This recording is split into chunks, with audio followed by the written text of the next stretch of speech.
After Red Bull's amazing winning streak ended in Singapore, Formula One headed to Japan, wondering if that shock defeat would mark the beginning of an important shift in the competitive order or turn out to be merely a minor blip for F1's dominant team. Max Verstappen appeared to give us an emphatic answer, beginning Red Bull's Japanese Grand Prix weekend by lapping comfortably fastest in both Friday practice sessions. In the first, he blitzed the field by more than 1.3 seconds on his first flying lap, before finishing up 0.6 of a second clear of the field.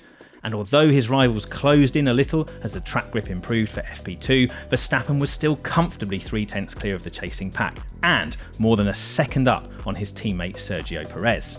This time, it seems Red Bull's pre-race simulations were on the money. Verstappen expected the car that struggled so badly in Singapore would feel amazing around Suzuka, and he looked back to his best from the get-go.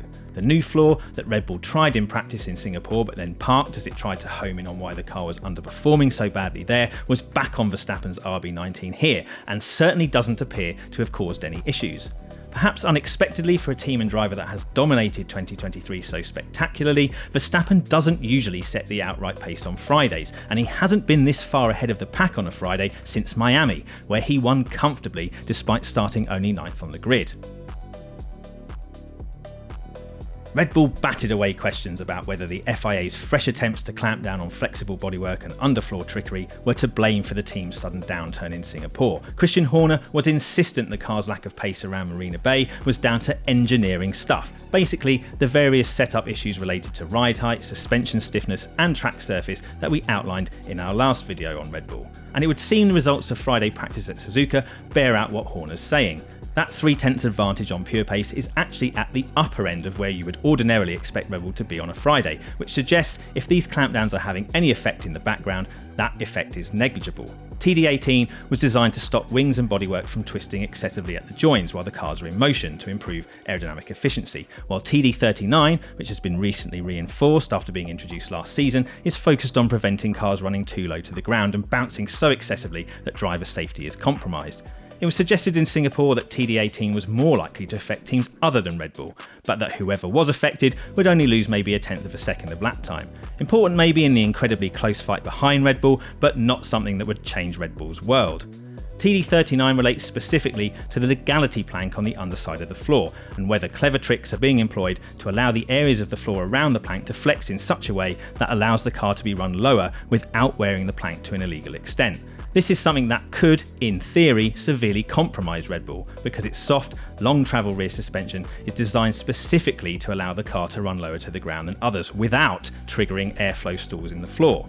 Being forced to raise the ride height out of its ideal range in Singapore was a major contributing factor to Red Bull's struggles there, but so far in Japan, on a smooth track featuring the sort of long duration, high load, high speed corners around which the RB19 is utterly supreme, Red Bull looks absolutely back to its best, in Max Verstappen's hands at least.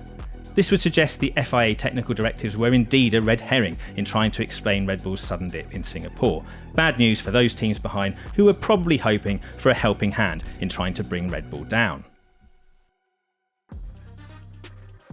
Lando Norris and Charles Leclerc both took brief turns at the top of the timesheet in FP2 before Verstappen did his best work. Comparison of their fastest laps shows that almost all Verstappen's advantage was gained through the S's at the start of the lap, where the RB19's downforce advantage allowed it to change direction at speeds out of reach to the others. By the time they reached turn 9 at the top of the hill, the McLaren of Norris, which Verstappen suggested might actually be favourite here owing to its strong high-speed performance, is 0.3 behind. Fernando Alonso's Aston Martin, half a second. Leclerc's Ferrari and George Russell's Mercedes, 0.6.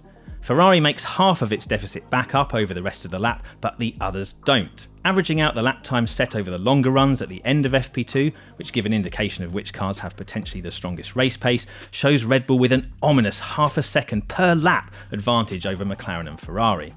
The comparison is skewed a bit by Verstappen using Pirelli's experimental 2024 C2 tyre for this part of the session, but it's meant to be comparable to 2023 C2, the medium compound here, in terms of grip and durability, so that gap to Leclerc's Ferrari won't be far off like for like, allowing for unknown variations in fuel loads and engine modes of course. Norris did his longer run on the soft compound tyre, which if anything would suggest a small improvement in the McLaren's ability to manage its tyres, given his stint was comparable in length to Leclerc's, and very hot and humid track conditions would make looking after the tyres more challenging than usual. and Sergio Perez was behind both these cars on pure pace and the long runs, which suggests again that it's Verstappen in particular who is clicking with Red Bull's RB19. But while Ferrari ended the day 3/10 shy of Verstappen's pace, Leclerc's verdict was that his team isn't so far behind in reality. Ferrari was boosted by a significant floor upgrade, focused on improving the consistency of aerodynamic performance rather than adding load. Carlos Sainz characterised it as fine-tuning, but Leclerc found it gave him more confidence. The expectation is still that Red Bull will be ahead, especially on race pace. However, Ferrari looks best placed to lead the charge in what Sainz expects to be a very tight fight with McLaren and Mercedes for the second row of the grid. McLaren looked properly quick in FP2, even though Norris said the car balance was all over the place. Norris also looked good on long run pace, which indicates McLaren might be ahead of Ferrari and Mercedes and second quickest in the race. While Sainz expressed confidence in the pace of Mercedes, it potentially looks to have only the 5th quickest car in Japan, given Fernando Alonso didn't get the absolute most out of his Aston Martin in FP2. Mercedes struggled from the start, in particular on the less grippy track surface in FP1, but once Mercedes ran the soft tyres for the first time in FP2, both Lewis Hamilton and George Russell found it changed the balance significantly, and so they were forced to make a series of setup changes. The car's lack of rear grip seemed to hurt Hamilton in particular, and his low fuel lap was half a second adrift of Russell's. Hamilton referenced a lack of confidence in the car, something he has been struggling with on and off all season, but particularly so in recent races.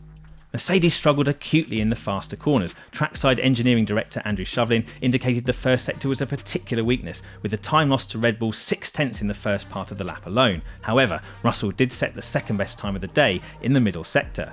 As has often been the case this season, the group behind Red Bull should produce the closest battle in qualifying and the race. There's also potential for the balance of power to shift between Saturday and Sunday, with Ferrari favourite to be Red Bull's nearest challenger in qualifying, but McLaren in particular looking strong in the race.